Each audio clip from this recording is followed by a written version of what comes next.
Hi everybody, good day to you and welcome back. This is a 2011 Jeep Patriot, 111,876 miles on the odometer. Customer states that Jeep is overheating. They drove it here with the heat on. It was full blast, I just turned it down. Truck is still overheating. They said they added some coolant. So let's get this thing out of the parking space and into the shop as soon as possible so we don't damage our engine. We see here it's got a brake warning indicator and it ain't got no gas in it. All right. Oh, it's running hot. Let's get this thing shut down as soon as possible. In the stall. Good to go. Powering down. All right, where's my lever here? There it is. Begin hood opening procedure now. What do we got here? 4.7 liter, 3.7 liter, yeah, 3.7. Okay, let's see. Doesn't exactly feel too hot. Let's see if, yeah, we're a little pressurized. Okay, it has coolant in it, but it appears to have coolant leaks all over. Everything's wet. What is this?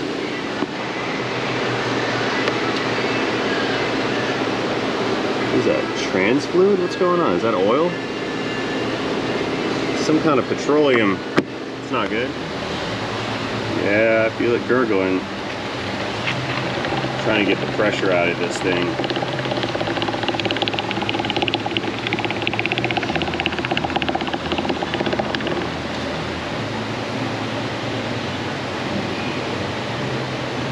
Okay.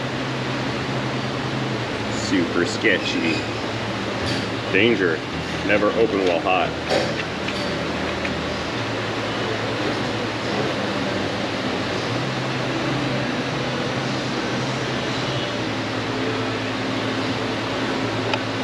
Ooh, hot. Oh. That's less than ideal. Oh no. Oh no. You know, here's what we're gonna do. We're gonna go over to the garden hose, rinse everything off, and then fill this back up, come back in, we'll blow it all off with an air hose and clean this up some and see if we can't identify the source of what's leaking or what's going on here. I just checked trans fluid and engine oil, and I have not found coolant inside of those, which is odd because this pink stuff looks like petroleum. Maybe it's some kind of stop leak. I thought at first it was trans fluid just because it's kind of cream or peach colored, but I don't see a low level on the trans, and I'm not really certain yet. So let's get this cleaned up and then reevaluate it. I really don't know what's going on here. They stated that it overheated just the one time, but that's a lot of carnage in that cooling system. So I don't really know. Let's get out of here and back up to the garden hose, because this thing is a mess and we need to clean it up. There we go. Just nose that in right there.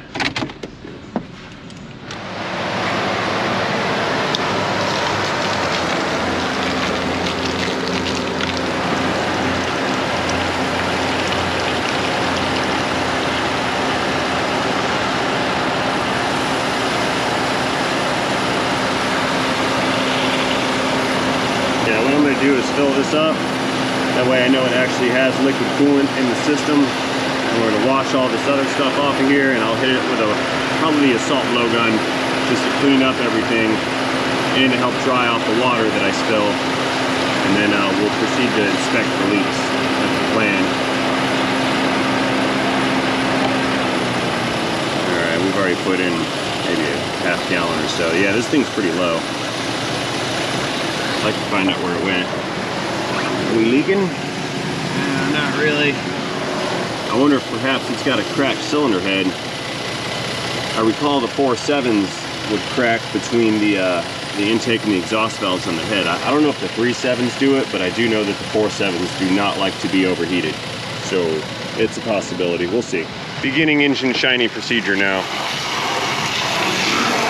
Get all this nasty out of here. Pollen, dirt, and dust, and yeah. Rat poop. Saw rat poop on the intake. I don't like rat poop. Yeah, it's not water anymore. Look at that. It's toxic waste. Nasty. It's like super nasty. Uber nasty.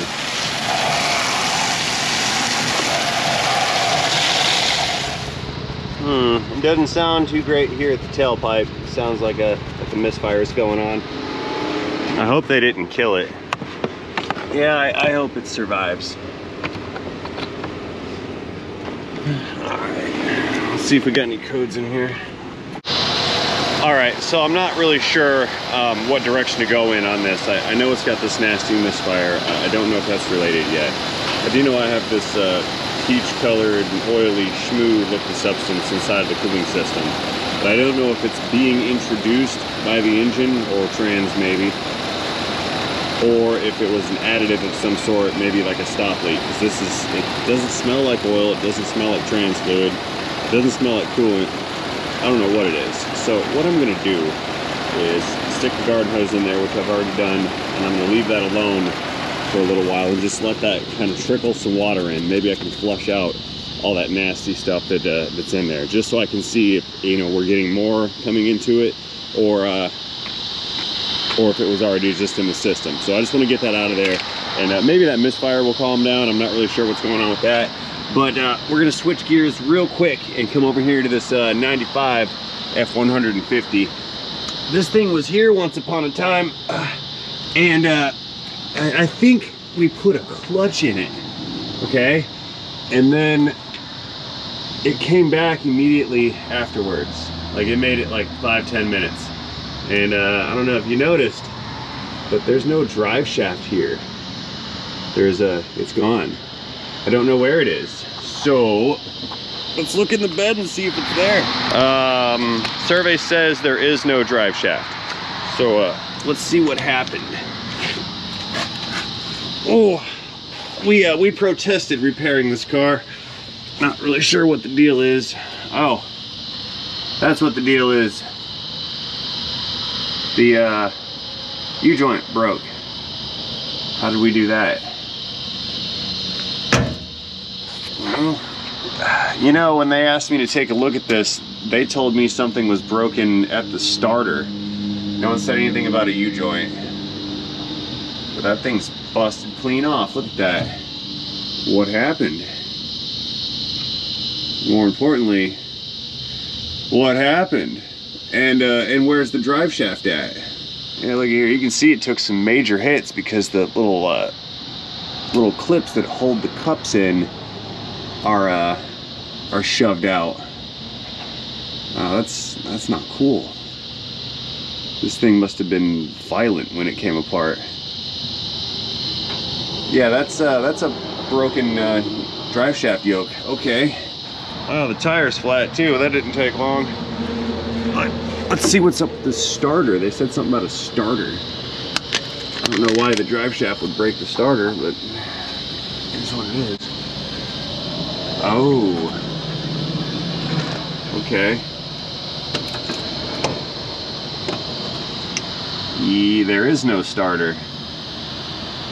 This thing is in worst case after we fixed it. What's going on? Look at that. The starter bolts are there. The rest of it is gone. What happened? Oh no, and the transmission case is broken too. Look at that. Oh, that's terrible. Yeah, the case is busted. I don't even know what to tell them.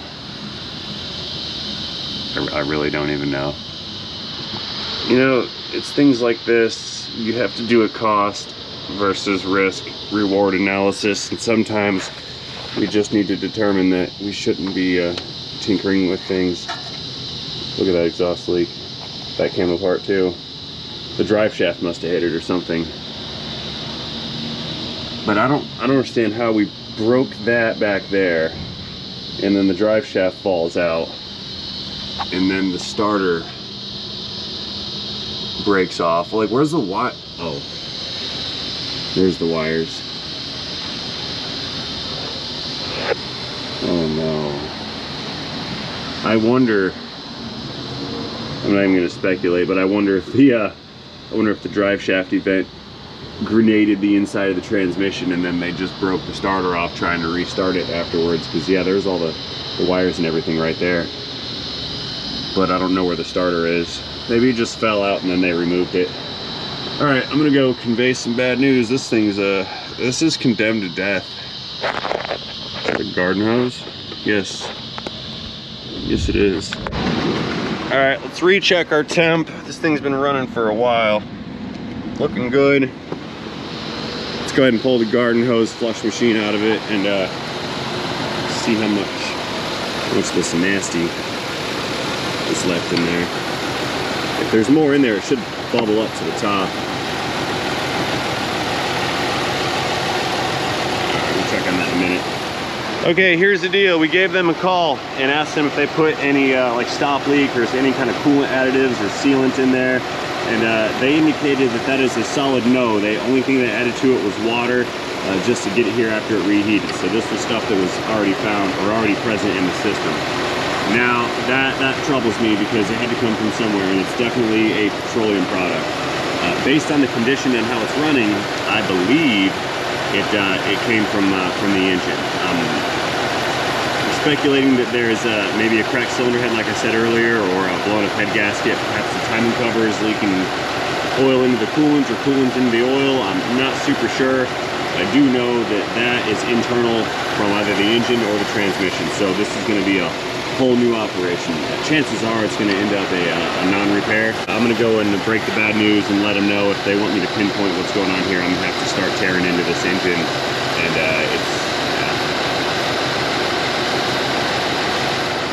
yeah, our shmoo is returning again, and there's some fresh oil looking substance showing up. I'm gonna go ahead and cap this back off. I think we're, oh yeah, look at that. That soup is just coming out thick. It just keeps showing up. Gross. Here, let's check our trans fluid one more time. I wanna see if the level is going down. This is not the truck's dipstick. This is a Chrysler dipstick for checking transes that do not have a dipstick but still have the dipstick tube.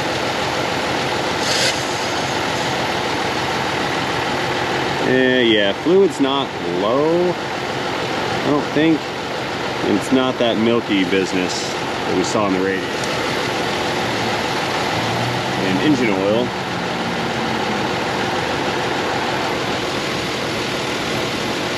Let's get another sample real quick. Yeah, the engine oil is pretty low. Look at that. Let's shut it down and recheck level one more time. Engine off, recheck. Yeah, it's low. I don't know. You'd think if there were communication between fluids, it would go both directions, but that's not always the case.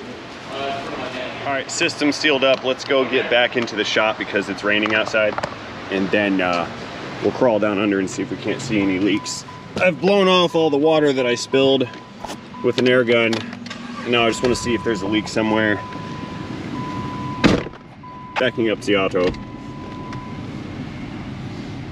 Yeah, rain's coming down now. I need to get out of the parking lot.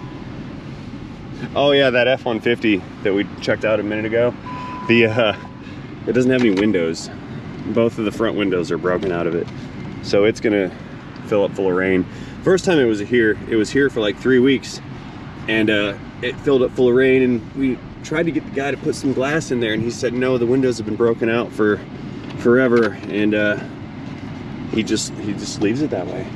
I don't know. Not really certain. Okay, parking. Let's grab some lumens. If I got a light in here, sure do. Let's go crawl down under and see if we can't see any drips or fluid pouring out of this thing. All right, going in, laying around on the ground, and I already see something right there. So, where did it come from? Water pump? Looks like the water pump. I see some drips. Yep, yeah, I see it. It's looking right up there between the two pulleys. So it looks like the shaft and the water pump is leaking. That's where all the coolant went the first time. Yeah, there's our drip again. Let's move up. We're spending a lot of time crawling around under cars today, aren't we, fellas?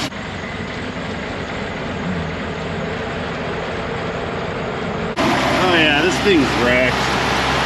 I can't see the leak from there though, it's too hot. Okay, so I know we need a water pump, but we need to diagnose where that nasty stuff came from. I'm gonna go and break the bad news one more time and tell them that since we did not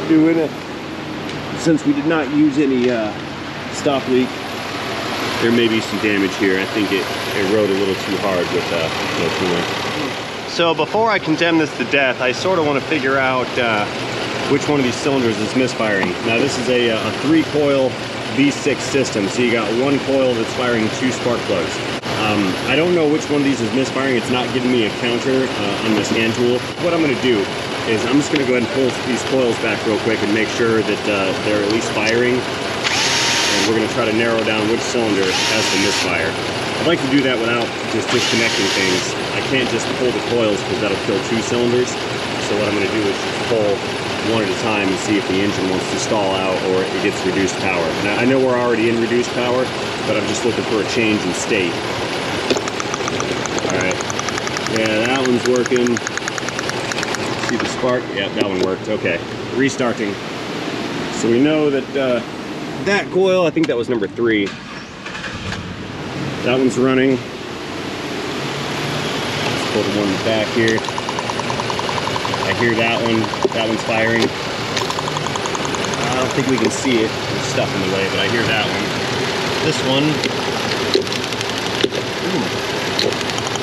hey look, no state of operation change, like the engine is still running the way that it was. It didn't increase its misfire frequency or anything like that. And looky here, there she is. That's our misfire. The spark is escaping before it can make it to the plug. We have a bad coil boot, we have a leaking water pump, and I don't know if we have a blown up head gasket yet. My intuition didn't steer me wrong. It appears there were multiple issues here. Alright, finalize powering down. Let's let them know. Alright, so a little bit of time has passed here and that drip is still dripping. We can see some color in it, definitely from the water pump. And we have another update. They want me to see if this engine is junk or not. So what I'm going to do is toss a coil in it. Number 1, this is the one that had the leaking spark through the boot. We're going to put a coil in there and then run it again and see if we can't get that misfire to calm down a little bit. And then we can determine if we have some kind of fluid communication between the cooling system and oil system or trans oil system. So let's iron out this misfire on this cylinder right here. I've got a new coil to do such things with, and then we'll restart the engine and reevaluate from that point forward. And as per my suspicions, our customer is not interested in mortgaging the farm to fix this old Jeep, so we're gonna see if we can get away with minimal repairs. I am gonna go ahead and pop that spark plug out of there just to take a peek at it. I just wanna see what kind of overall condition they're in. Beginning spark plug extraction now. Reverse click.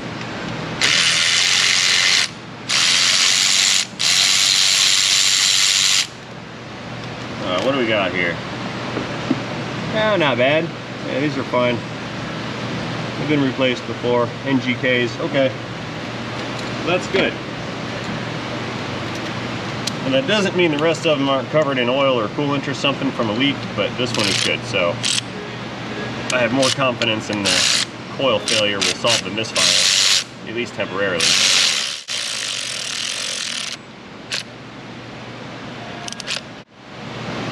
Clickage.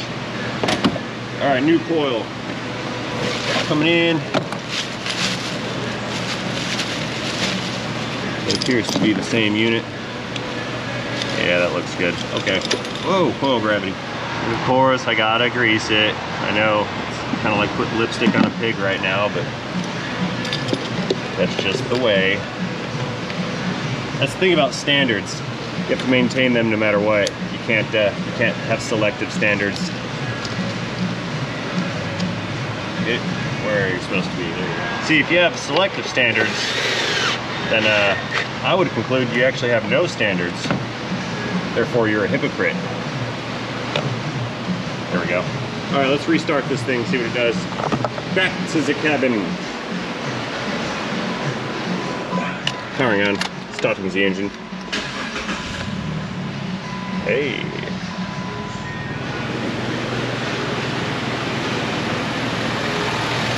All right.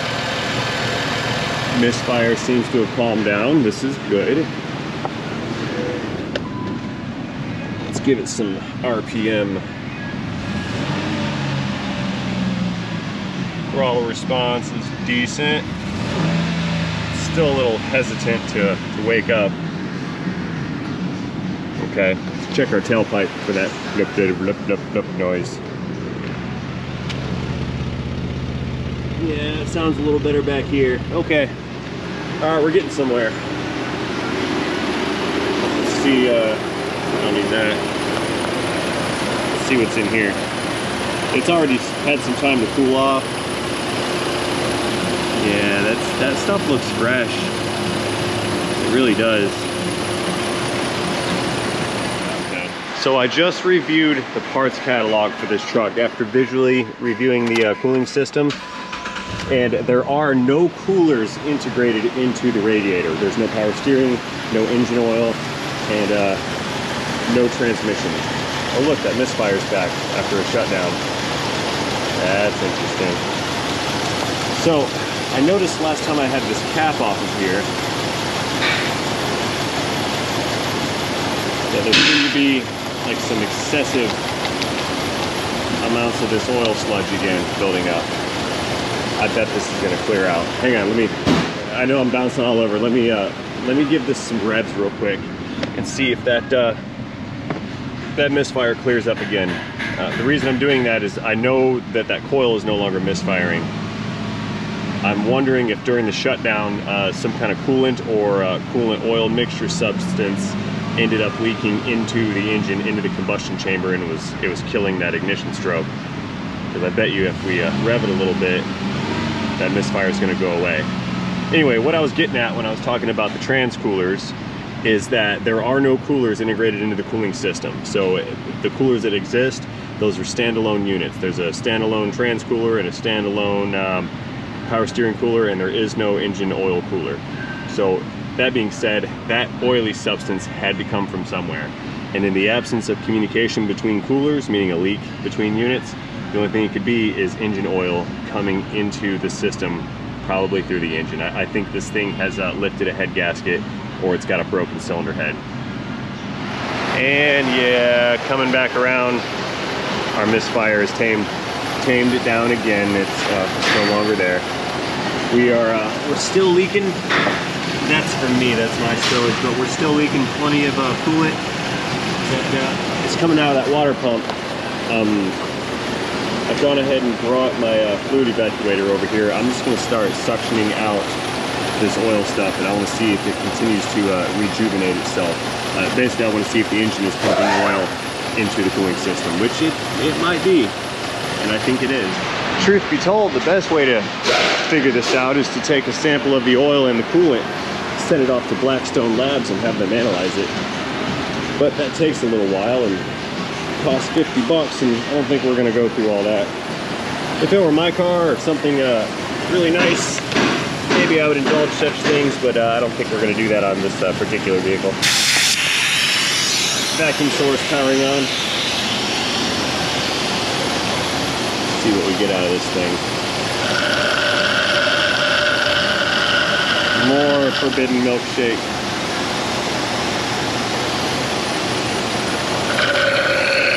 You guys remember I had a garden hose plugged into this thing for the longest time. And I do believe that this nasty stuff is rejuvenating. So I'm gonna add some more water to that because it either leaked out or was consumed in the engine, but I also want to check and see what exactly is inside of the surge tank. I think it's mostly just water or coolant. I don't see a bunch of oil in there. But I'm gonna go ahead and suck that out too. I mean, why not? It's overfilled, right?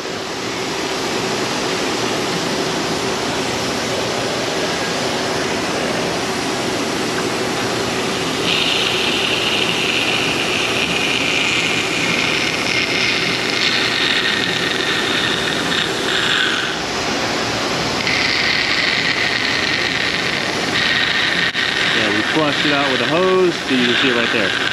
Suck it out, more comes back. See it? Suck it out. Oh, it's pulling oil now. Look at it go. It just keeps coming.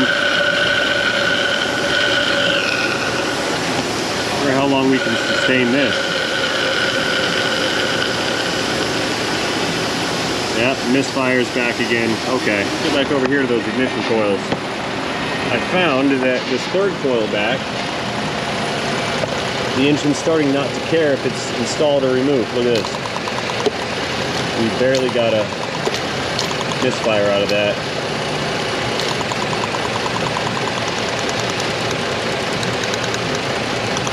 I want to go ahead and pull that spark plug while we're here, just to complete the package. Powering down again. I know we're diagnosing this thing to death, but it is what it is. Okay, this is the last ditch effort to find something a little bit more concrete other than process of elimination. Process of elimination works, but only if you're aware of all the variables, and we're still not aware of all those yet.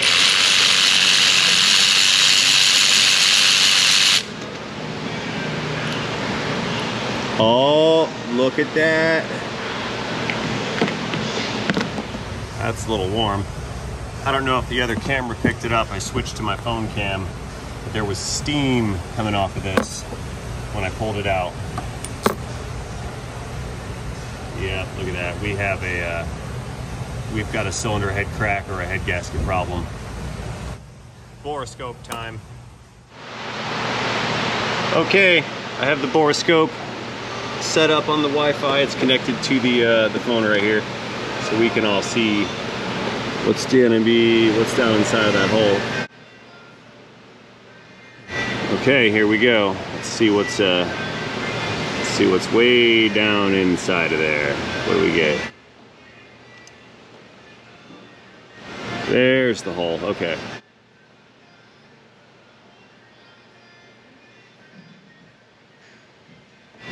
Go in the hole. Aha, we're in. Hey, there's some cylinder crosshatch.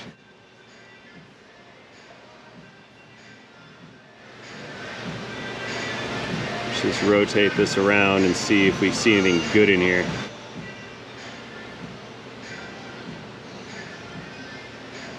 It's pretty shiny.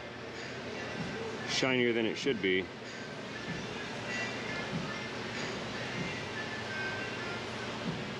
What is that? See that right there?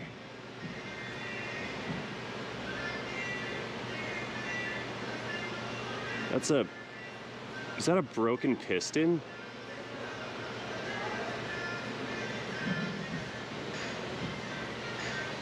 Okay, moving on.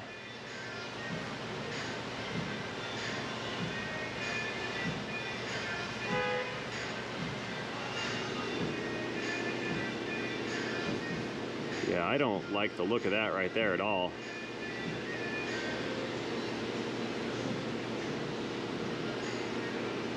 Okay. None of this looks good inside of here. Let me bend the cam. There.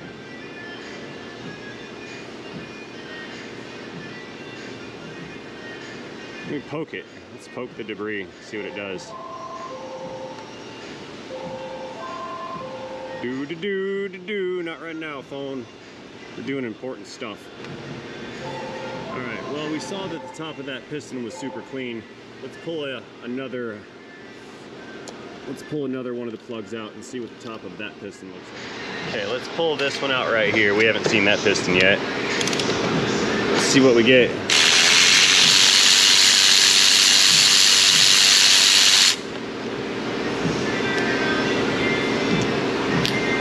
Hot. Okay, here's the plug we just pulled. That looks pretty decent. This is the one from the suspected problem cylinder, the one that's misfiring, the one in the back.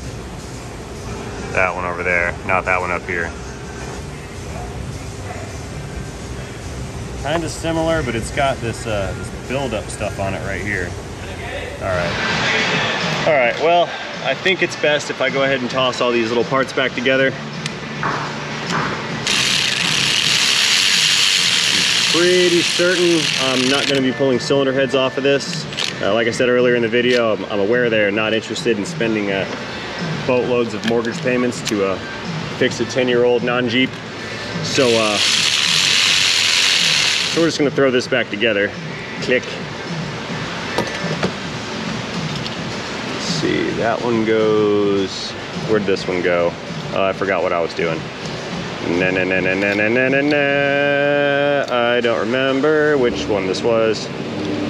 That one goes here. Now I remember. Now I know what I'm doing. Okay, figured that out. Kind of. Hope I got this right. I'm sure I did. If I didn't, we're gonna figure it out real fast.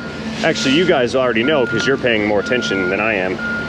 You're diligently watching what I'm doing, and I'm doing something else. I don't know what I'm doing, but it's something else. I know that. Yeah, that's right. I'm using a drill because it's fun. Restarting the engine.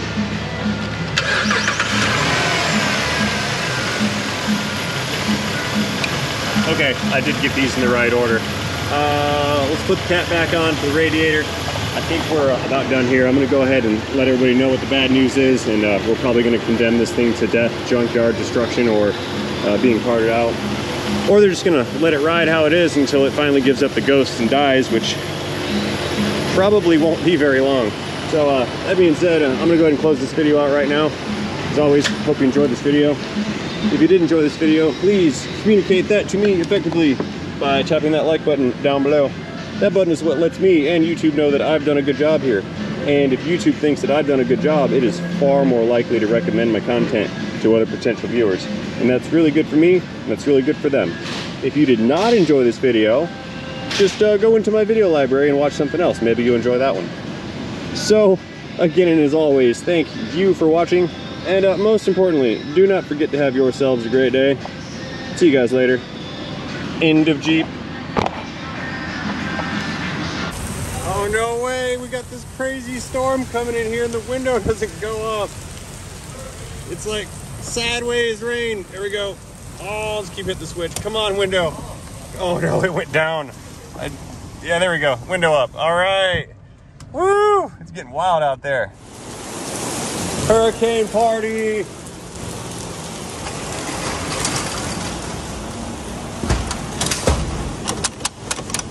Uh-oh. Closed. No wake zone. Woo! It's getting wild out here. Holy smokes. Rain that came up from underneath. See, that's not gonna work. It's just gonna come back this way again. It's not gonna work. Exercise in futility. Woo! Never a dull moment. Never. Oh no, we're leaking.